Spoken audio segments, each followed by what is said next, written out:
Well, experts say the number of people getting evicted is rising because the backlog of cases filed during the pandemic are just now getting resolved. Monthly evictions are now back to levels that existed in 2018. Tenants struggling to pay rent. Just one missed rent payment is enough to trigger the eviction process, and that most renters do have very little, if anything, in the way of reserve savings. City records show the most eviction cases were filed in the Bronx. Peter Hepburn is with an eviction research lab at Princeton University.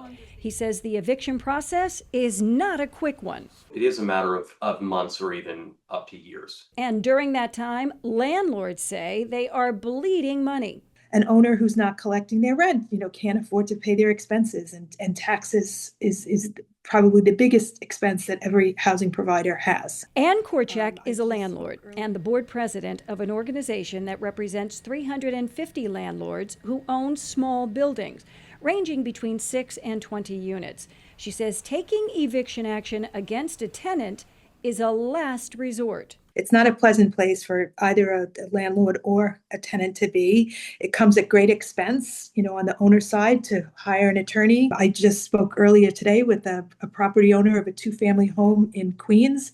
He has a tenant who has not paid rent in about 24 months. They are at risk of losing their home to foreclosure because they have 2 years of unpaid rent and about $50,000 in legal expenses. As for the landlords filing new eviction notices against tenants, well, that number is lower than it was back in 2018. The number of new eviction filings here in New York City is half of what it was before the pandemic. But we're still seeing a large number of families who are now going through the process of losing their homes